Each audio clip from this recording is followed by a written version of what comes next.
সালাতের অর্থ হচ্ছে নিকটবর্তী হওয়া, মুখ ঘুরানো, মুতাওয়াজ্জা হওয়া। ওই যে হযরত ইব্রাহিম আলাইহিস সালাম বলেছিলেন, ইন্নী ওয়াজ্জাহতু ওয়াজহিয়া লিল্লাযী ফাতারাস সামাওয়াতি ওয়াল আরদ। জানেন আপনারা? পড়েন, ইন্নী ওয়াজ্জাহতু ওয়াজহিয়া লিল্লাযী ফাতারাস সামাওয়াতি ওয়াল আরদা হানিফা ওয়া মা আনা মিনাল মুশরিকিন। নিশ্চয় আমার মুখ ঘুরায় দিলাম কার দিকে? যিনি আকাশ এবং জমিনের স্রষ্টা, সব কিছুর মালিক যিনি, তার দিকে আমি মুতাওয়াজ্জা হলাম। নামাজের অর্থই হচ্ছে মুতাওয়াজ্জা হওয়া, মুখ ঘুরিয়ে দেওয়া, চেহারা ঘুরিয়ে দেওয়া। আর নামাজের আরেক অর্থ হচ্ছে নিকটবর্তী থেকে আরো নিকটবর্তী হওয়া। আল্লাহ রাব্বুল আলামিন বলেন, নিকটবর্তী হতে হলে ওয়াসজুদ ওয়াকতারিব, সেজদা দাও আর সেজদার মাধ্যমে আমার নিকটবর্তী হয়ে যাও। সেজদা দিলেই আল্লাহর নিকটবর্তী হওয়া যায়। কোন সুবহানাল্লাহ। সাহাবী, আল্লাহ নবীর সাহাবী প্রশ্ন করেছেন, নবীজি, বান্দা কখন আল্লাহর নিকটবর্তী হয়ে যায়? নবীজি বলেছেন, বান্দা যখন সেজদা দেয় তখন আল্লাহর বান্দার মাঝে কোনো হিজাব থাকে না, একদম আল্লাহ পাকের নিকটবর্তী হয়ে যায় বান্দা যখন সেজদায় পড়ে যায়। সুতরাং নামাজ হচ্ছে নিকটবর্তী হওয়া, সালাত এটা হচ্ছে নিকটবর্তী হওয়া। নামাজ ফরজ হওয়ার কারণ হচ্ছে এই যে মানুষ আল্লাহর বান্দা বা গোলাম হিসেবে সৃষ্টি হয়েছে, তাই একমুখী হয়ে এর বন্দিগি করা এটা হচ্ছে তার স্বাভাবিক একটা প্রকৃতি। আল্লাহ রাব্বুল আলামিন এই প্রকৃতির দাবি মিটাবার জন্যই নামাজের ব্যবস্থা করেছেন। মানুষের ফিতরত, মানুষের নেচার, মানুষের ফিতরত হচ্ছে এই যে কারো না কারো কাছে মাথা নত করা, হাত জোড় করা, মাথা নত করা, সার্বভৌমত্বের মালিক কাউকে মনে করা। হাত জোড় করতে হলে, মাথা নত করতে হলে, সার্বভৌমত্বের মালিক হিসেবে কাউকে গ্রহণ করতে হলে আল্লাহর বিকল্প কেউ আছে নাকি? ইসলামের মূল দাওয়াতটা হলো ফিতরাত অনুযায়ী দাওয়াত দেওয়া হয়েছে, মানুষ যেন মাথা নত করে, গোলামি করে। এজন্য আল্লাহ রাব্বুল আলামিন বলেছেন যে আমি মানুষ এবং জিনকে সৃষ্টি করেছি, তার কারণটাই হলো মা খালাকতুল জিন্না ওয়াল ইনসা ইল্লা লিয়াবুদুন। মানুষ আর জিন জাতিকে সৃষ্টি করা হয়েছে ইবাদতের জন্য, গোলামির জন্য। ইবাদত আর গোলামি এটাই করতে হবে, গোলামি করতে হবে, দাসত্ব করতে হবে। আর এই দাসত্ব, আল্লাহর আনুগত্যই গোলামির দাওয়াত দিয়েছেন দুনিয়ার সব নবীরা। কোন নবী বলেন নাই যে আমার গোলামি করো। কেউ বলেছেন? বলেন জোরে, কেউ বলেছেন? আল্লাহ পাক বলেন, ওয়ালাকাদ বা'আসনা ফি কুল্লি উম্মাতির রাসূলা আন ইবুদুল্লাহা ওয়াজতানিবুত তাগুত। প্রত্যেক জাতির জন্য আমি রাসূল প্রেরণ করেছি, তারা মানুষকে দাওয়াত দিয়েছেন এই কথা বলে যে এক আল্লাহর গোলামি করো, তিনি ছাড়া কোনো ইলাহ নাই, আইন দাতা নাই, বিধান দাতা নাই, তার গোলামি, তার সামনে মাথা নত করে দাও। নামাজ হচ্ছে তাওহীদের অবশ্যম্ভাবী এক বহির্প্রকাশ। তাওহীদের জন্য তাওহীদবাদী মানুষ যারা, তাদেরকে নামাজ আদায় করতেই হবে। আকীদা বিশ্বাসের দিক থেকে তাওহীদ যদি হয় পুরা দ্বীনের মূল উৎস, তাহলে আমলের দিক থেকে নামাজ হচ্ছে পুরা দ্বীনের মূল ভিত্তি। নামাজ হচ্ছে আমলের মূল ভিত্তি, এর বাস্তবায়ন ছাড়া দ্বীন পূর্ণ হয় না। নামাজ মুমিনের কেবলমাত্র একটি উত্তম আমলই নয়, বরং নামাজ হচ্ছে ঈমানের মূল ভিত্তি। যার কাছে নামাজ নাই তার কাছে কিছুই নাই। রাসূল করিম সাল্লাল্লাহু আলাইহি ওয়াসাল্লাম বলেছেন, যে নামাজ যে ব্যক্তি পড়ে না, আল্লাহ পাকের সাথে তার কোনো সম্পর্ক বাকি থাকে না। সুতরাং এই নামাজটা হচ্ছে এই যে একমাত্র একাগ্র চিত্তে আদবের সাথে আল্লাহর সামনে রুজু হয়ে যাওয়া। কোরআনে কারীম বলছি, মুনিবিনা ইলাইহি ওয়াত্তাকুহু ওয়াকিমুস সালাতা ওয়া লা তাকুনু মিনাল মুশরিকিন। তোমরা আল্লাহর দিকে রুজু হয়ে যাও এবং তাকে ভয় করে অন্যায় কাজ থেকে বিরত থাকো, আর নামাজ কায়েম করো, মুশরিকদের অন্তর্ভুক্ত হয়ে যেও না। নামাজ কায়েম করা, নামাজের আদেশ কোরআনে কারীমের মধ্যে আল্লাহ পাক বহু জায়গায় করেছেন। ঈমানের পর নামাজই হচ্ছে সবচেয়ে বড় জরুরি। একজন মানুষ ঈমান আনলো, যেমন কালকে একজন ঈমান এনেছে, ঈমান আনার সাথে সাথে তার প্রথম কাজ কি বলুন? বলেন, প্রথম কাজ কি? ফজরের নামাজের আগে একজন ইসলাম কবুল করলেন, তার প্রথম দায়িত্ব নামাজকে আদায় করে দেওয়া, ফজরের নামাজ পড়াম। জোহরের আগেই কেউ ঈমান আনলো, তার প্রথম দায়িত্ব জোহরের নামাজ আদায় করা। আসরের নামাজের আগে ঈমান এনেছে, তার প্রথম দায়িত্ব হলো আসরের নামাজ আদায় করা। তার মানে হলো ঈমান আনার পর একজন ঈমানদারের প্রথম দায়িত্ব হচ্ছে নামাজ। গুরুত্বপূর্ণ বিষয়, খুব ভালো করে শুনতে হবে, ইয়াদ রাখতে হবে প্রত্যেকটি মুসলমানের। এই নামাজ কি জিনিস, কেমনে আদায় করতে হবে, আদায় না করলে কি হবে, গুরুত্বপূর্ণ এই কথাগুলি প্রত্যেকের স্মরণ রাখতে হবে। কিয়ামতের দিন মানুষ যে জাহান্নামে যাবে, জাহান্নামের জন্য, জাহান্নামে যে সব কারণে যাবে তার মধ্যে বড় কারণ কালকে বলেছিলাম, দেখি মনে আছে নাকি? বড় কারণ কয়টা? কয়টা? আলহামদুলিল্লাহ মনে আছে। আল্লাহ রাব্বুল আলামিন বলেন, ইয়াতাসাআলুনা আনিল মুজরিমিন। কিয়ামতের দিন অপরাধীদেরকে জিজ্ঞেস করা হবে, মা সালাকাকুম ফি সাকার, জাহান্নামে কেন আসছো? জবাবে তারা বলবে, ক্বালু লাম নাকু মিনাল মুসাল্লিনা ওয়া লাম নাকু নুতঈমুল মিসকিন। নামাজ পড়ি নাই আর এতিম মিসকিনদের খেতে দেই নাই, এই কারণেই জাহান্নামে এসেছি। কল নাউযুবিল্লাহ। নামাজ যারা পড়বে না জাহান্নামে যেতে হবে। কোথায় যেতে হবে? আকীদাগত দিক থেকে ঈমান হলো তাওহীদের স্বীকৃতি, আর আমলের দিক থেকে নামাজ হচ্ছে তাওহীদের বহিঃপ্রকাশ। আপনি মুসলমান তা প্রমাণ হবে নামাজ দিয়ে। নামাজহীন ঈমানের দাবি মূল্যহীন। যার নামাজ নাই তার ঈমানের দাবি করার কোনো মূল্যই নেই। অনেক এরকম কথা বলে, হুজুর আমি মানুষটা নিতান্ত খারাপ না, যাই মনে করেন, গ্রামে রাস্তা বানাইছি, ব্রিজ করে দিয়েছি, কালভার্ট করেছি, এতিম মিসকিনরে তাও মাঝে মধ্যে খাবার দেই, বিধবারে কাপড় চোপড় দেই, মানুষটা আমি নিতান্ত খারাপ না, তবে এই মাঝে মধ্যে একটু নামাজ পড়ি না, তাতে কি আমার ঈমান নষ্ট হয়েছে নাকি? আমি বলি, ভাই ঈমানই তো নাই, নষ্ট হবে কি? ঈমান থাকলে না নষ্ট হবে? ঈমান নাই। সুতরাং একজন মুসলমান যদি নামাজ না পড়ে, নিজেকে মুসলমান বলে দাবি করার কোনো হক তার নাই, দাবি করার অধিকার নাই। নামাজ হচ্ছে জিন্দেগি, নামাজটাই মূলত জিন্দেগি। নামাজটা কি? জিন্দেগি।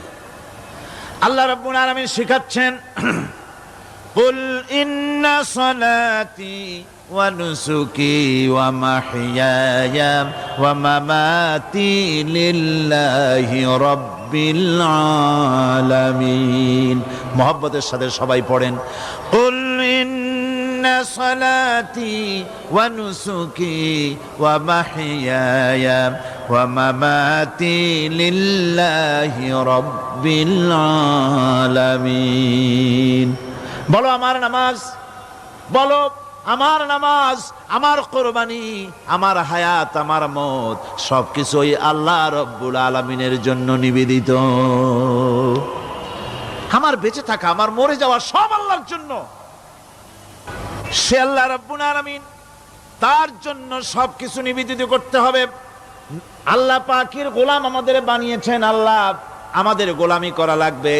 আর গোলামির নমুনা যাকাত দিয়া, হজ দিয়া, দান দিয়া, সদকা দিয়া, কোন জিনিস দিয়ে নামাজের মতো গোলামির উৎকৃষ্ট প্রমাণ বা নমুনা আর কিছুতে নাই। আমি যে গোলাম তার উৎকৃষ্ট প্রমাণ হচ্ছে নামাজ। নামাজেই একটা মানুষ গোলামির অনুভূতিতে তাকে নিয়ে যায়। বাদশাহ হোক, মন্ত্রী হোক, পীর হোক, মৌলানা হোক, মুহাদ্দিস হোক, বড় লোক হোক, গরিব হোক, পুরুষ হোক, নারী হোক, যাই হোক, নামাজে দাঁড়াইলো, একেবারে কান্ডারে ধরিয়া কানের কাছে হাত দিয়া, হাত দুটো বাঁধিয়া মাথা নিচের দিকে দিয়ে দাঁড়ায় গেল। কিসের মতো? আসামির মতো, গোলামের মতো। সুবহানাল্লাহ। এদিক ওদিক তাকাইতে পারবা না, চোখটা থাকবে সেজদা যেখানে দিবা সেখানে। তাকানো নিষেধ, সেজদার দিকে তাকাও। এরপরে যখন রুকুতে গেলেন, গোলামির নমুনা হয়ে গেল। গোলামের এরকম মাথা নিচু করে থাকতে হয় প্রভুর সামনে। গেলেন, রাজা, বাদশা, বড় লোক, সব অহংকার চূর্ণ হয়ে গেল।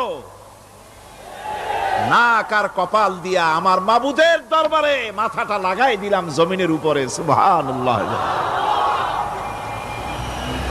আমি আমার ভাষায় বলি, আমি আমার ভাষায় কথাটা এভাবে বলি, এই জমিনটা যদি কাগজ হয় আর আমার নাকটার কপালটা যদি কলম হয়, তাহলে আমি যে গোলাম দৈনিক 5 বার আমার নাক আর কপাল দিয়া জমিন নামক কাগজের উপরে, দাস খতের উপরে দৈনিক 5 বার নাক আর কপাল দিয়া সই করে দেই, আল্লাহ আমি তোমার গোলাম, আর কারো গোলাম নই,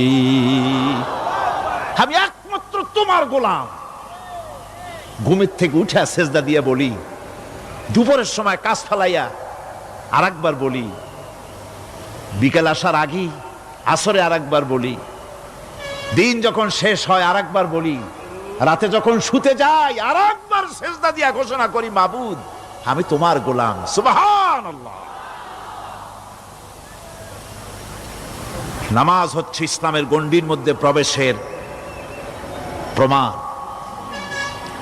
কোরআনে কারীম বলছে, ফাইন তাবু ওয়া আকামুস সালাতা ওয়া আতাউজ যাকাতা ফাইখওয়ানুকুম ফিদ্দীন।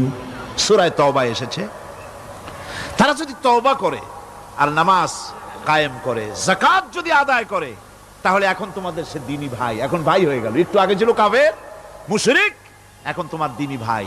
দ্বীনের গণ্ডির মধ্যে প্রবেশ করা, কলেমা পড়ার সাথে সাথেই নামাজ।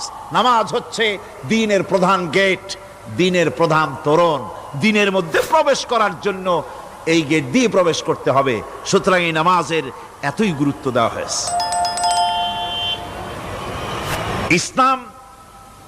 ইসলাম যদি ক্ষমতায় আসে, আল্লাহ যেন এনে দেন, জোরে কোন আমিন।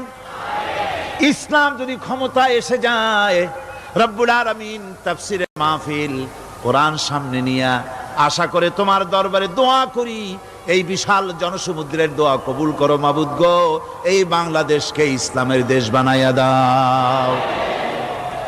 দেশটা যদি ইসলামের হয়ে যায়, আইন যদি আল্লাহর হয়, শাসন যদি সৎ লোকেরা করে, রব্বুল আলামিন কোরআন শরীফে বলেন, তাহলে তারা 4টা কাজ করবে। আল্লাযীনা মাক্কান্নাহুম ফিল আরদ আকামুস সালাতা ওয়া আতাউজ যাকাত ওয়া আমারু বিল মা'রুফি ওয়া নাহাউ আনিল মুনকার। মুমিনেরা ক্ষমতায় এসে প্রথম যে কাজটা করবে, প্রথমে ক্ষমতা এসেই নামাজ বাধ্যতামূলক করবে। প্রথম কি? ওয়াজ নসিহতে অনুরোধ করা হবে না, বাবাজিরা আল্লাহর রাস্তায় নামাজটা পড়ে না। রেডিও এবং টেলিভিশনের মাধ্যমে রাষ্ট্রপ্রধান অর্ডার করে দিবেন, যারা আকেল বালিগ সকলের জন্য নামাজ বাধ্যতামূলক, নামাজ পড়তেই হবে,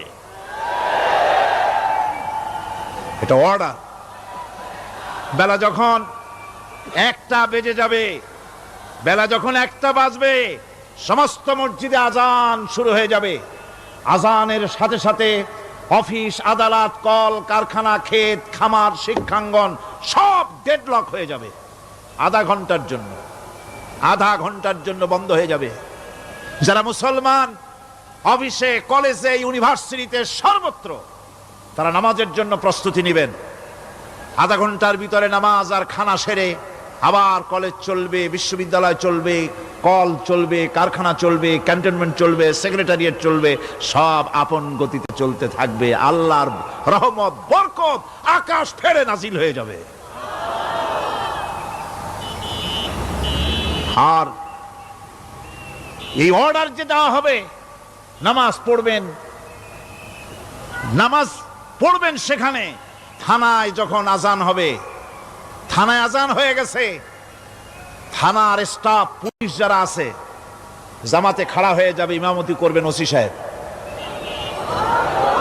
এসপির অফিসে এসপি সাহেব ইমামতি করবেন, ডিসি সাহেব তার অফিসে ইমামতি করবেন, মন্ত্রী সেক্রেটারিয়েট ইমামতি করবেন, প্রেসিডেন্ট বঙ্গভবন ইমামতি করবেন, বিশ্ববিদ্যালয়ের ভাইস চ্যান্সেলরের ইমামতিতে সে জায়গার মুসলমান ছাত্র ছাত্রী, শিক্ষক শিক্ষয়িত্রী এক জামাতে নামাজ আদায় করবে। এই যদি হয় চিত্র দেশের, অপরাধ থাকবে? থানায় ওসি সাহেব নিজেই যদি জামাতের ইমামতি করেন, এইভাবে নামাজ আদায় করেন পুলিশদের নিয়ে জামাতে, ঘুষ আর খাবে তারা? এসপি সাহেবের অফিসে, ডিসি সাহেবের অফিসে মন্ত্রীরা যদি এভাবে নামাজ কায়েম করে, তাহলে কি অন্যায় অপরাধ কিছু থাকবে সমাজে? থাকবে না। সুতরাং নামাজ বাধ্যতামূলক করে দেওয়া হবে। নামাজ বাধ্যতামূলক, সকলকে নামাজ পড়তে হবে। নামাজ হচ্ছে অপকর্মের প্রতিবন্ধক। নামাজ পড়লে অন্যায় কাজ থেকে বাঁচার পথ। অন্যায় থেকে বাঁচাই কিসে? নামাজ। আল্লাহ রাব্বুল আলামিন বলেন, উতলু মা উহিয়া ইলাইকা মিনাল কিতাবি ওয়া কিমিস সালাম ইন্নাস সালাতা তানহা আনিল ফাহশাই ওয়াল মুনকার। হে নবী, এই কিতাব তেলাওয়াত করো, যা তোমার প্রতি অবতীর্ণ করা হয়েছে, এই কিতাব তেলাওয়াত করো আর নামাজকে প্রতিষ্ঠা করো। নিঃসন্দেহে নামাজ মানুষকে পাপাচার থেকে বাঁচায়া দেয়। অশ্লীলতা, পাপাচার থেকে মানুষকে বাঁচায় কে? জোরে চিল্লায় এখন কে? নামাজ। এই নামাজ মানুষকে অন্যায় কাজ থেকে বাঁচায় দেয়। নামাজ যে মানুষকে অন্যায় কাজ থেকে বাঁচায়, কেমনে বাঁচায়? আমরা যে নামাজ পড়ি, এই নামাজে তো আমাদেরকে অন্যায় কাজ থেকে বাঁচাইতে পারে না। নামাজি বহুত মানুষ আছে অন্যায় করে, করে কিনা? কোন না করে না? করে। নামাজি অথচ অন্যায় করে। আর আল্লাহ বলছেন নামাজিকে, নামাজ তাকে অশ্লীলতা থেকে ফিরায়। তাহলে কথা কারটা ঠিক? আল্লাহরটা। জোরে বলেন, কারটা ঠিক? অবশ্যই আমার আল্লাহর কথা হক। আমি ভুল করতেছি, আমি যেন কোথাও ভুল করতেছি, সামথিং ইজ রং, কোথাও যেন আমরা ভুল করে বসতেছি, সেই ভুলটা কি আমরা আবিষ্কার করতে চেষ্টা করবো ইনশাআল্লাহ। প্রথম যে কথাটা সেটা হচ্ছে এই যে আমরা যা নামাজে পড়ি আমরা তা বুঝি না। কথা ঠিক কিনা? আমি যদি এখন প্রশ্ন করি সামি আল্লাহু লিমান হামিদা অর্থ কি কোন, ফার্স্ট ডিভিশনে কয়েকটা লেটার নিয়ে ফেল করবেন এরকম লোক আছেন না নাই? সুবহান রাব্বিয়াল আলা অর্থ কি জানি না, সুবহান রাব্বিয়াল আযীমের অর্থ কি জানি না, দোয়া কুনুত অর্থ কি জানি না, তাশাহুদ অর্থ কি জানি না, সূরা ফাতিহার অর্থ কি জানি না, এমন কি উযুর মধ্যে কয়টা ফরজ তাও অনেকের জানা নাই। কথা কি বেশি বললাম না ঠিক বলছি? একজনের জিজ্ঞেস করলো, মিয়া উযুতে কয় ফরজ? কয় হুজুর কি মনে করেন এটা বুঝি জানি না, এটা তো সাধারণ ব্যাপার, বলেন না কয় ফরজ? কয় উযুতে তো 17 ফরজ। কি কি? কয় হাত ধোয়া, পাও ধোয়া, মুখ ধোয়া, নাক ধোয়া, চোখ ধোয়া, জিহ্বা ধোয়া, মাথা ধোয়া। বলতে বলতে গুনে দেখা গেল প্রায় 19টার মতো বলছে। বলা হলো, মিয়া বললেন আপনি উযুতে ফরজ 17টা, কইলেন আপনি 19টা। কয় হুজুর জানি আরো, বলি না আপনাদের ভয়তে। উযু জানে না, নামাজ জানে না, তাকে এই নামাজ কেমনে ফিরাবে অন্যায় কাজ থেকে? কথা বুঝতে পেরেছেন? নামাজে আল্লাহু আকবার বললাম, এরপরে সানা পড়লাম, তারপরে সূরা ফাতিহা পড়লাম। সূরা ফাতিহার ভেতরে যে সমস্ত কথাগুলি বললাম সেই কথাগুলি বুঝি না, কি বলেছি তাও জানি না। এরপরে সুবহান রাব্বিয়াল আলা বলেছি, সুবহান রাব্বিয়াল আযীম বলেছি, সামি আল্লাহু লিমান হামিদা বলেছি, অর্থ কি জানি না। আল্লাহ তা শুনতে পান, যে ব্যক্তি আল্লাহর প্রশংসা করেন তিনি তা শুনতে পান। নামাজের মধ্যে আইডিয়া দেওয়া হচ্ছে, তুমি যে আল্লাহর জন্য নামাজ পড়তেছো, প্রশংসা করতেছো, এটা এমন নয় যে আল্লাহ পাক দেখছেন না বা শুনতেছেন না। তুমি যা বলতেছো, প্রশংসা করতেছো, আল্লাহ পাক তা শুনতে পাচ্ছেন। সামি আল্লাহু লিমান হামিদা, সুবহান রাব্বিয়াল আলা, আমি মহান সর্বশ্রেষ্ঠ আল্লাহ রাব্বুল আলামিনের পবিত্রতা ঘোষণা করছি, আমি তার প্রশংসা করছি। সূরা ফাতিহার কি আমরা বলি আপনারা ব্যাখ্যা দেখে বুঝে নিয়েন, সেগুলি আমি এখানে বলে বাকি কথা সব শেষ করতে পারবো না। নামাজে কি পড়েন সেটা যদি জানতেন, অবশ্যই আল্লাহ রাব্বুল আলামিনের কথা কার্যকরী হয়ে যেত। ইন্নাস সালাতা তানহা আনিল ফাহশাই ওয়াল মুনকার, নামাজ মানুষকে পাপের কাজ, অশ্লীলতা থেকে ফিরাতে পারে। আল্লাহ ইন্না বসায়ছেন, নিশ্চয়ই, বেশক, অবশ্যই নামাজ পাপ থেকে ফিরাবে। কিন্তু কেমনে ফিরাবে নামাজ তো বুঝি না, নামাজ তো বুঝি না। খালি সেজদা দেয় জনমের মতো, আর সেজদা কি? নামাজে যদি দেখে ইমাম দেরি করতেছে, আত্তাহিয়াত পড়তে দেরি হয়ে যাচ্ছে, পিছন থেকে সিগন্যাল মারে, ঠিক কিনা? বেয়াদব, বেয়াদব। তোমার নামাজ, তোমার আত্তাহিয়াত আগে শেষ হয়েছে, তাতে কি হয়েছে? চুপ করে বসে থাকো। ইমামকে কাশি দিয়া সতর্ক করার অধিকার তোমার নাই। যদি ইমামকে সতর্ক করার জন্য কাশি দিয়ে থাকো, তোমার নামাজ ফাসেদ হয়ে যাবে। এটা ফাজলামি করার জায়গা না, এটা নামাজ। এর নাম কি? ধীরে সুস্থে নামাজ পড়তে হবে। অনেকে মসজিদটারে মনে করে জেলখানা, ঢুকতে যত দেরি, বেরোতে পারলে যেন বাসে যান ছটফট করে। সিনেমার মধ্যে গিয়ে ঘন্টার পর ঘন্টা বসে থাকে, খারাপ লাগে না? মসজিদে কেরাত যদি একটু লম্বা পড়ে, পিছনে বসে খালি কি যে করে, মনে মনে বলতে থাকে যে ইমাম এমন কাঁচা ছাড়া ছাড়ি না। আর গান যখন শোনে, শুনতেই থাকে, কত মজা, ঘুম আসে না। নাউযুবিল্লাহ। সুতরাং নামাজে কি পড়েন সেটা আপনাকে বুঝতে হবে।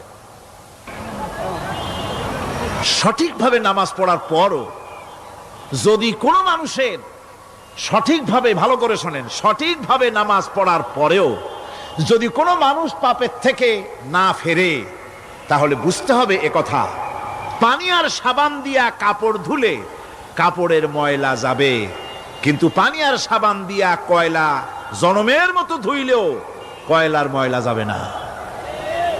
কথা বুঝে আসছে? এর থেকে আর উত্তম দৃষ্টান্ত আমার কাছে নাই।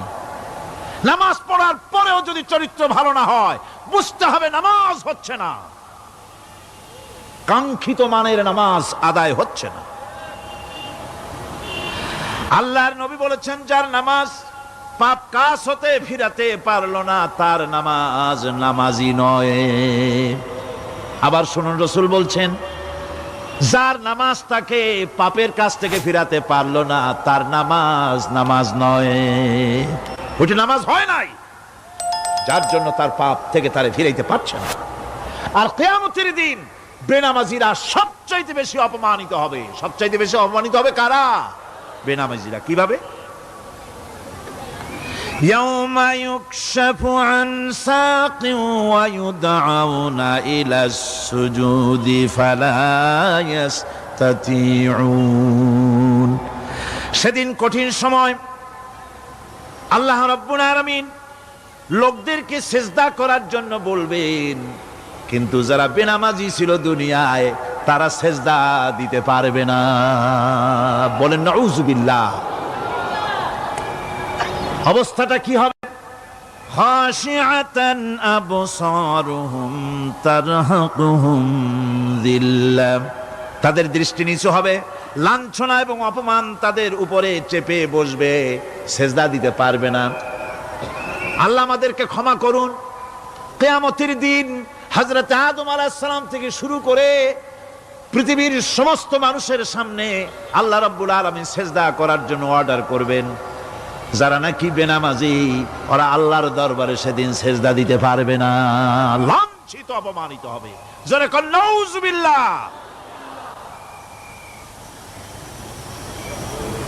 নামাজ, মুমিনের নামাজ একরকম, মুনাফিকের নামাজ হলো আর এক রকম। মুনাফিকরাও নামাজ পড়ে, পড়ে কিনা কন? মুনাফিকেরাও নামাজ পড়ে। মুনাফিকেরা যখন নামাজ পড়তে যায়, আল্লাহ রাব্বুল আলামিন বলতেছেন, ওয়া ইযা কামু ইলাস সালাতি কামু কুসালা। মুনাফিকেরা যখন নামাজ পড়তে দাঁড়ায়, নামাজে আসে ঠিক তারা, কিন্তু নামাজের জন্য দাঁড়ায় খুব শৈথিল্যভাবে দাঁড়ায়, কাহিলি সুস্তি, এ জায়গা চুলকায়, পায়জামা ধরে টান দেয়, টুপিটা ঘুরে আয়, এদিক ওদিক তাকায়। মুনাফিকের নামাজ দেখলেই ঠিক পাওয়া যায় যে বেটা মুনাফিক। এইভাবে সে দাঁড়ায়। তার নামাজটা কি জন্য? ইউরাউনান নাসা ওয়া লা ইয়াযকুরুনাল্লাহা ইল্লা কালিলা। তাদের নামাজ হচ্ছে মানুষকে দেখাবার নামাজ। নাউযুবিল্লাহ।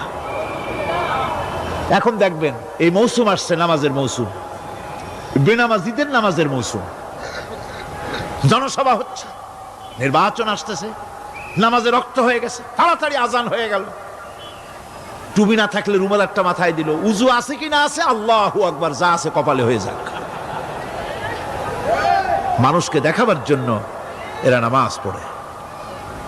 এরা আল্লাহ শরণার্থে নামাজ খুব কম লোকই করে। এরা হচ্ছে মুনাফিক। দুনিয়া এবং আখিরাতে কল্যাণের জন্য একমাত্র মাধ্যম হচ্ছে নামাজ। দুনিয়াও যদি কল্যাণ চাই, আখিরাতেও যদি কল্যাণ চাই, তাহলে এর জন্য কি করতে হবে? কি করতে হবে? আমার কথা নয়, আল্লাহ রাব্বুল আলামিনের কথা শুনুন। রব্বুল আলামিন বলেন, ক্বাদ আফলাহাল মুমিনুন আল্লাযীনা হুম ফি সালাতিহিম খাশিউন ওয়াল্লাযীনা হুম লিয-যাকাতি ফাঈলুন ওয়াল্লাযীনা হুম লিফুরুজিহিম হাফিজুন। নিশ্চিতভাবে সেই সব মুমিন কল্যাণ লাভ করবে, নিশ্চিতভাবে।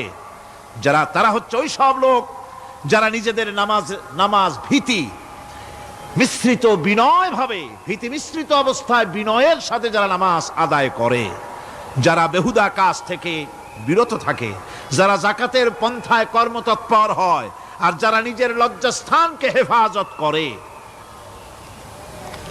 এরপরে আল্লাহ পাক বলেন, ওয়াল্লাযীনা হুম লিআমানাতিহিম ওয়া আহদিহিম রাউন ওয়াল্লাযীনা আলা সালাওয়াতিহিম ইউহাফিজুন ওয়াল্লাযীনা আলা সালাতিহিম হাফিজুন। আর যারা তাদের আমানতকে পূর্ণ করে, আমানত এবং তাদের ওয়াদা চুক্তি পূর্ণ করে, এবং যারা নিজেদের নামাজ সমূহকে পূর্ণভাবে হক আদায় করে নামাজ পড়ে, নামাজের যারা হেফাজত করে, এরা কারা? এরা হচ্ছে উলাইকা হুমুল ওয়ারিসুন আল্লাযীনা ইয়ারিসুনাল ফিরদাউসা হুম ফিহা খালিদুন। এরা হচ্ছে সেই সব লোক, এরা উত্তরাধিকার হচ্ছে জান্নাতের উত্তরাধিকার, জান্নাতুল ফিরদাউসে আল্লাহ রাব্বুল আলামিন এই গুণ বিশিষ্ট লোকদের জন্য জায়গা করে দিবেন। জোরে কোন সুবহানাল্লাহ। নামাজকে পড়তে বলা হয়নি, কোরআন শরীফে বলা হয়েছে নামাজ কায়েম করো। কি বলা হয়েছে কন্ত দেখি? নামাজ কায়েম করো, নামাজ পড়ো। এই কথা কিন্তু কোরআন শরীফে কোনো জায়গায় আছে নাকি?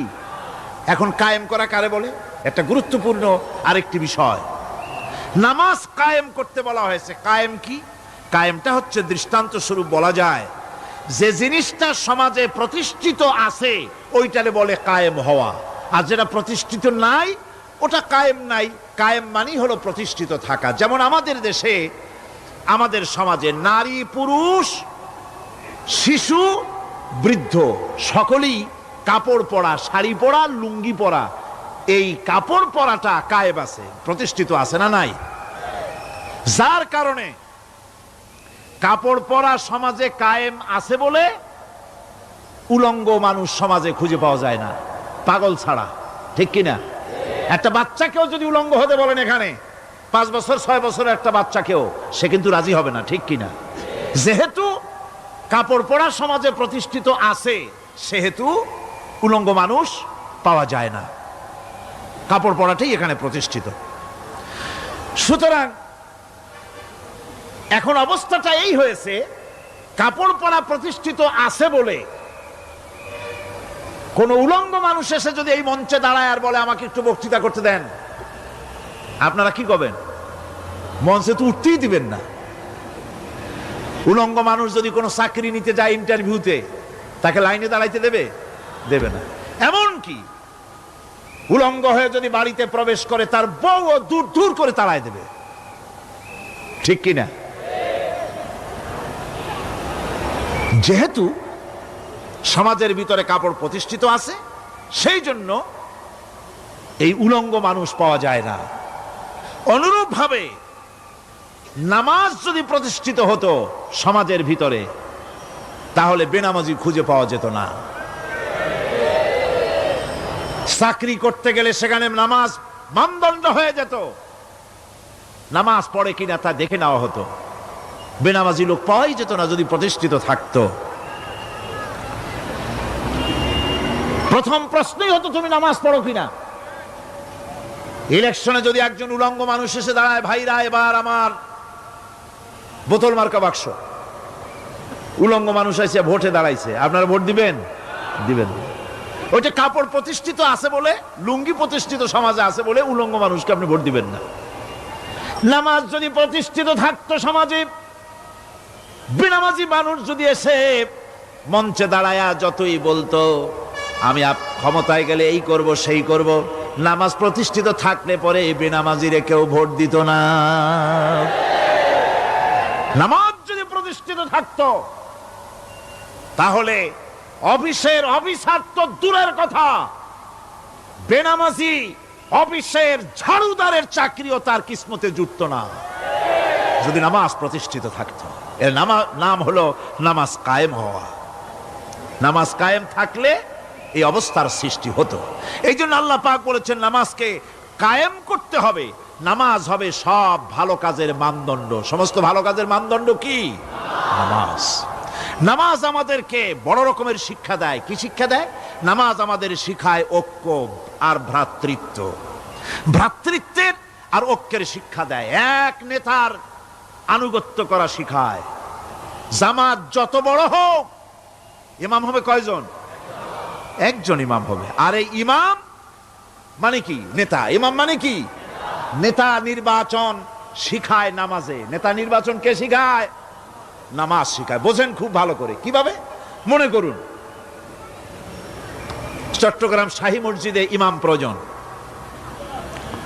এখন সেই ইমাম নেওয়ার জন্য ইন্টারভিউ কল করা হলো, বিজ্ঞাপন দেওয়া হলো পত্রিকায়। অনেক আলেম আসলেন। ইন্টারভিউ বোর্ডে যারা বসলেন, তারা ইন্টারভিউটা কিভাবে নেবেন? যার মাথার চুল লম্বা বেশি তার ইমামতি দেওয়া হবে। যার লুঙ্গিটা পায়ের গিরার তলে তারে দেওয়া হবে। যার মোষটা মুখের মধ্যে গিয়া ঢুকছে, হাসি দিলে বুঝাই যায় না হাসে না কান্দে, তারে দিবে। দাড়িগুলা কামাইছে তারে দেবে।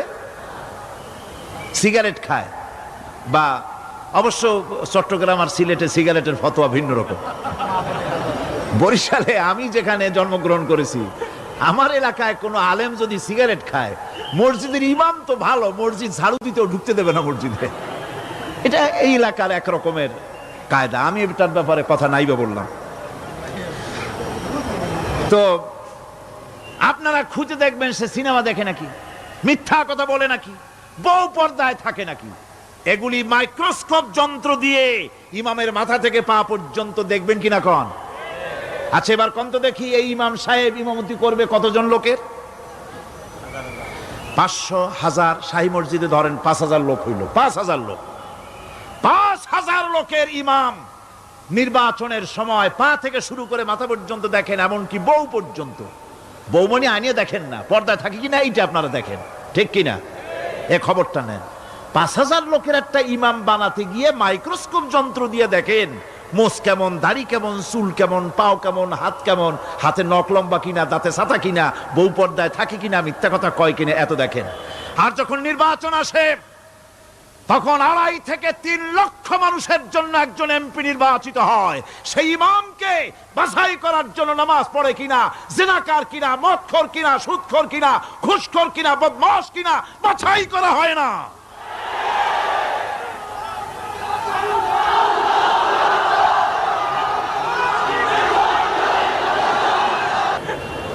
নামাজ আমাদেরকে এটা শিখায় ইমাম কেমনে বানাইতে হবে। কোন সুবহানাল্লাহ। নামাজ ঐক্য শিখায়, নামাজ ভ্রাতৃত্ব শিখায়, নামাজ পারস্পরিক মহব্বত শিখায়, নামাজ নেতা কেমন হওয়া উচিত, নেতা নির্বাচন শিখায়। আবার নেতা ভুল করলে তার ভুল বলা যাবে না, এরকম হতে পারবে না। নামাজের ভিতরে ইমাম যদি ভুল করলেন, আপনি লোকমা দিবেন, সুবহানাল্লাহ, আল্লাহু আকবার বলবেন। যদি তিনি সংশোধন না হলেন আবার দেন, তাতেও সংশোধন হলো না আবার দেন। 3 বার লোকমা দেওয়ার পর যদি ভুল সংশোধন না করে নামাজ ছেড়ে দেন, ইমামকে বের করে দেন, নতুন ইমাম নিয়োগ করেন। যারা ক্ষমতায় যাবে, আপনি রাষ্ট্রের ইমাম যারে বানাবেন, সেই রাষ্ট্রীয় ইমাম যদি জনগণের ইচ্ছার বিরুদ্ধে যদি চলে, 1 বার লোকমান দেন, 2 বার লোকমান দেন, 3 বার দেন, তারপরেও যদি না নামে, ঘাট ধরে নামে না। নামাজ আপনাকে নেতা নির্বাচন, নেতাকে প্রতিষ্ঠিত রাখা, নেতার আনুগত্য আপনাকে শেখায়। নামাজ লাইন সোজা করে দাঁড়াতে হবে। লাইন যদি বাঁকা করেন, আপনার কলজেটা ওরকম বাঁকা হয়ে যাবে। কোন নাউযুবিল্লাহ। নামাজের কাতারে যার কারণে নামাজের কাতার বাঁকা হবে, পুরা কাতারের জন্য আল্লাহর কাছে ওই লোকটা দায়ী হয়ে যাবে। নামাজ শৃঙ্খলা শিখায়। সুবহানাল্লাহ কইতে ইচ্ছা করে না? নামাজ শৃঙ্খলা শিখায়, শৃঙ্খলা বোধ শিখায়, সোজা হয়ে দাঁড়ায়। তারপরে ঐক্য এবং মহব্বত শিখায়। নামাজের ভিতরে যখন দাঁড়ায় গেলেন, আমির দাঁড়ালো, ফকির দাঁড়ালো, মন্ত্রী দাঁড়ালো, তার ড্রাইভারও দাঁড়ায় গেল, একই কাতারে দাঁড়ায় গেছে। নামাজ পড়তে গিয়ে ড্রাইভারের পাও গিয়ে লেগেছে মন্ত্রীর গায়ে। নামাজ শেষ হওয়ার পর মন্ত্রীর বাবার ক্ষমতা নাই এ কথা বলার যে, বেটা ড্রাইভার সলিমুদ্দি, তোর পাও লেগেছে আমার পায়ে, তোর চাকরি শুদ্ধা দোজকে পাঠায় দেব। পারবে বলতে? পারবে না। মিয়া মন্ত্রী সাহেব, এটা তোমার সেক্রেটারিয়েট না, এটা আল্লাহর ঘর। এটা কার ঘর? এক হি সাপ মে খড়ে হো গয়ে মাহমুদ ও আয়াজ, এক হি সাপ মে খড়ে হো গয়ে महमूद आयाज, न कोई बंदा रहा न कोई बंदा नवाज। একই কাতারে দাঁড়িয়ে গেছে সম্রাট মাহমুদ আর চাকর আয়াজ। এখন সম্রাট মাহমুদও নাই, চাকর আয়াজও নাই, সম্রাট আর চাকর দুজনই আল্লাহ পাকের গোলাম হয়ে গিয়েছে। তুমি মসজিদে এসেছো, তুমি আল্লাহর গোলাম। কার গোলাম? আল্লাহ পাকের গোলাম। এই জিনিস শিখায় নামাজ। নামাজ শিখায় মানুষকে পাঞ্চুয়ালিটি, নিয়মানুবর্তিতা, সময়ের জ্ঞান শিখায় নামাজ। নামাজ মানুষে কি শিখায়? আল্লাহ রাব্বুল আলামিন বলছেন, ইন্নাস সালাতা কানাত আলাল মুমিনিনা কিতাবাম মাওকুতা। নিঃসন্দেহে নামাজ মুমিনদের নিয়মানুবর্তিতার সাথে ফরজ করা হয়েছে, তাদের উপরে নিয়মানুবর্তিতার উপরেই, সময়ের উপরে নামাজকে ফরজ করা হয়েছে। আপনার আন্দাজ মতো আপনি পড়তে পারবেন না, সময় মতো পড়তে হবে, আউয়াল ওয়াক্তে পড়তে হবে। আমার দেশের মসজিদগুলিতে ফজরের নামাজ পড়া হয় এমন সময় পূর্ব দিক ফর্সা হয়ে যায়। ইমাম সাহেব যদি ভুল করেন, নামাজ যদি দোহরাতে যান, তাহলে সূর্য উদয় হয়ে যাবে, এমন অবস্থা। নামাজ এত দেরিতে পড়া হয়। প্রত্যেক ওয়াক্তের নামাজ আউয়াল ওয়াক্তে পড়ার জন্য রাসূল সাল্লাল্লাহু আলাইহি ওয়াসাল্লাম তাগিদ করেছেন। হওয়ার না হওয়ার উপরে যদি পরীক্ষায় উত্তীর্ণ হতে পারো তাহলে পুরস্কার, পরীক্ষায় উত্তীর্ণ না হতে পারলে তাহলে তিরস্কার। আর সেই পরীক্ষাটা হলো লিয়াবলুয়াকুম আইয়ুকুম আহসানু আমালা।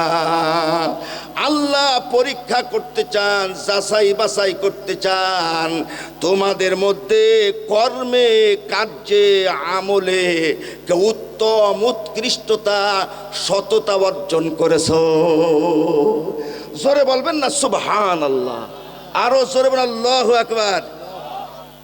পরীক্ষা কিন্তু একটা, এই আয়াতের মধ্যে দুটি শব্দ, একটা হলো আহসান, এটা হলো সিগা ইসমে তাফজিল, মানে অতি উত্তম, অতি ভালো, অতি উৎকৃষ্ট, অতি সৎ। আর আমল মানে কাজ। আল্লাহ বলছে কাজে কর্মে তোমাদের অতি উত্তম হতে হবে, অতি উৎকৃষ্ট হতে হবে। এটাই হলো তোমাদের জীবনের পরীক্ষা, আমি আল্লাহ নেব।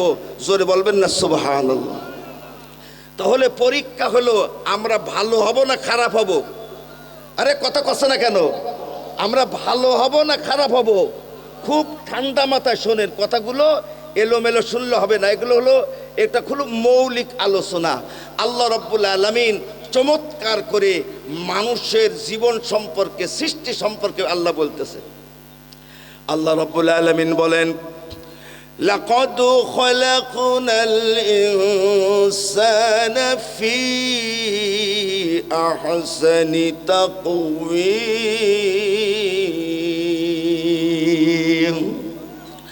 আল্লাহ বলছে অবশ্যই আমি আল্লাহ অতি উৎকৃষ্টতা দিয়ে আমি মানুষকে সৃষ্টি করলাম। মানুষের আকার, আকৃতি, গুণাবলী, বৈশিষ্ট্য দিয়ে, অতি উত্তম গুণাবলী দিয়ে আমি সৃষ্টি করলাম। এই আয়াতের মধ্যে আল্লাহ বলতেছেন সৃষ্টিতে মানুষ হলো হাসানা। জোরে বলুন কি? জোর হইল না? দুটো একটা আরবি শব্দ মনে রাখতে হবে। আল্লাহ বলতেছে সৃষ্টিতে মানুষ হলো হাসানা। মানুষকে এমন গুণাবলী দান করা হয়েছে, এমন আলাদা আলাদা বৈশিষ্ট্য দান করা হয়েছে। মানুষ কথা বলতে পারে, আর কোনো প্রাণী কথা বলতে পারে না। মানুষ পোশাক পরিধান করে, আর কোনো প্রাণী পোশাক পরিধান করে না। 3 পাউন্ড ওজনের এমন একটা ব্রেন মানুষকে দেওয়া হলো, আর কোনো প্রাণীকে দেওয়া হয় নাই। মানুষকে আল্লাহ রাব্বুল আলামিন মর্যাদার উচ্চ আসনে সমাসীন করলেন। আল্লাহ বলতেছেন আমি অতি সুন্দর করে মানুষকে বানালাম। সৃষ্টিতে মানুষ যদি হাসানা হয়, তাহলে মানুষের কথা কেন হাসানা হবে না? মানুষের চরিত্র কেন হাসানা হবে না? মানুষের নৈতিকতা কেন হাসানা হবে না? ন্যায়ের প্রশ্নে অবিচল থাকা মানুষের এই হাসানা কেন হবে না? আমার বন্ধুগণ, উত্তম কথা, ভালো কথাকে হাসানা বলা হয়, উত্তম চরিত্রকে হাসানা বলা হয়, উত্তম আচার ব্যবহারকে হাসানা বলা হয়, ন্যায়ের প্রশ্নে অবিচল থাকাকে হাসানা বলা হয়, আপনার দায়িত্বশীলতার সাথে দায়িত্ব পালন করাকে হাসানা বলা হয়, উত্তম লেনদেনকে হাসানা বলা হয়, মানুষের কল্যাণ কামনা করাকে হাসানা বলা হয়। আর এ সবই হলো সৎকর্মের অন্তর্ভুক্ত। একটু জোরে বলা যাবে না সুবহানাল্লাহ? আল্লাহ বলছে লিয়াবলুয়াকুম আইয়ুকুম আহসানু আমালা। আল্লাহর আইন চাই, সৎ লোকের শাসন চাই। জোরে বলো ঠিক কি না? এই সৎ লোক আইয়ুকুম আহসানু আমালা, আইন যত ভালো হোক না কেন, চেয়ারে যদি আইয়ুকুম আহসানু আমালা সৎ লোক সমাসীন না হয়, এ জাতির ভাগ্যের পরিবর্তন কোনোদিন হবে না। আপনি কি মনে করেন? এখানে আর একটা মজার বিষয় হলো, পৃথিবীতে আল্লাহ সুবহানাহু ওয়া তাআলা মানুষকে বিরল এক বৈশিষ্ট্য দান করেছেন। তা হলো কর্মের স্বাধীনতা, বিবেক বিশ্বাসের স্বাধীনতা। কোনটা ভালো আর কোনটা ভালো না, এটা মানুষ বোঝে না? আরো জোরে বলুন, বোঝে না? কোনটা ন্যায়, কোনটা অন্যায়, কোনটা সুন্দর, কোনটা অসুন্দর, কোনটা পবিত্র, কোনটা অপবিত্র মানুষ বোঝে। আকল আছে, মানুষ বোঝে। আল্লাহ রাব্বুল আলামিন পরীক্ষা করতে চান কোন মানুষগুলি নফসের কুপ্রবৃত্তিকে কন্ট্রোল করে, নিয়ন্ত্রণ করে, দমন করে এই দুনিয়ার মধ্যে কারা সৎ কর্মশীল হবে। এটাই হলো আমি আল্লাহর পরীক্ষা। জোরে বলুন জোরে জোরে বলুন সুবহানাল্লাহ। তাহলে ওয়াজ ক্লিয়ার, আমাদের কর্মে ভালো হতে হবে। আওয়াজ করে বলুন কিসে, আরো জোরে বলুন কিসে। আমাদের দেশে ডাক্তারের অভাব নাই, মাস্টারের অভাব নাই, এমপির অভাব নাই, জেনারেলের অভাব নাই, ডিসিএসপি সচিবের অভাব নাই, কিন্তু ভালো কর্মশীল ডাক্তারের অভাব। জোরে বলো ঠিক কিনা? সৎ কর্মশীল ডাক্তারের বড় অভাব। সৎ কর্মশীল আল্লাহরে ভয় করা ইঞ্জিনিয়ারের বড় অভাব। পরীক্ষা হলো একটাই, যারা কারা কর্মে ভালো হয়, আমি আল্লাহ রাব্বুল আলামিন একটাই পরীক্ষা নেব। সুবহানাল্লাহ কোন, একটু জোরে বলুন আল্লাহু আকবার। এবার আপনারা বলেন, একটা প্রশ্ন করা যায় না, হুজুর আমরা এত কষ্ট করে নফসকে দমন করে কোনো অন্যায় না করে আমরা যে ভালো হব, আমরা যে সৎ কর্মশীল হব, এতে আমাদের লাভটা কি? জোরে বলুন ঠিক কিনা? এতে আমাদের লাভটা কি? আল্লাহ রাব্বুল আলামিন এই প্রশ্নের উত্তরে সূরা আর রহমানের মধ্যে বলছেন, হাল জাযাউল ইহসানি ইল্লাল ইহসান। উত্তম কাজের পুরস্কার উত্তম ছাড়া আর কি হতে পারে? সূরা হামিম সিজদার মধ্যে আল্লাহ বলছেন, লা ইয়াস্তাবিল হাসানাতু ওয়ালাস সাইয়্যা। ভালো মন্দ কখনো সমান হতে পারে না। পৃথিবীতে যা কিছু ভালো তার নাম হলো হাসানা, আর পৃথিবীতে যা কিছু খারাপ তার নাম হলো সাইয়্যা। আল্লাহ বলছে লা ইয়াস্তাবিল হাসানাতু ওয়ালা সাইয়্যা। ভালো মন্দ কথা সমান হতে পারে না, ভালো মন্দ চরিত্র সমান হতে পারে না, ভালো মন্দ কাজ সমান হতে পারে না। আল্লাহ বলছে ইদফা বিল্লাতি হিয়া আহসান। তোমরা মন্দ কথার মোকাবেলা করো ভালো কথা দিয়ে, তোমরা মন্দ কাজের মোকাবেলা করো ভালো কাজের মাধ্যমে। তাহলে হবেটা কি? আল্লাহ বলছে ফাইযাল্লাযী বাইনাকা ওয়া বাইনাহু আদাওয়াতুন কাআন্নাহু ওয়ালিয়্যুন হামীম। তোমরা যদি ভালোর মোকাবেলায়, তোমরা যদি মন্দের মোকাবেলায় ভালো কিছু করতে পারো, তাহলে তোমাদের জনপ্রিয়তা বেড়ে যাবে। জোরে বলুন কি বেড়ে যাবে? আওয়াজ করে বলুন কি বেড়ে যাবে? তোমাদের গ্রহণযোগ্যতা বেড়ে যাবে, তোমাদের ভোট বেড়ে যাবে। কোটি কোটি মানুষ তোমাদের ভোট দেবে শুধু সততার কারণে, এই সৎ যোগ্যতার কারণে তোমাদের জনপ্রিয়তা বেড়ে যাবে। কোটি কোটি মানুষের অন্তরে তুমি ভালোবাসার মানুষ হয়ে যাবে। আল্লাহ বলছেন ওয়ামা ইউলাক্কাহা ইল্লাল্লাযীনা সাবারু ওয়ামা ইউলাক্কাহা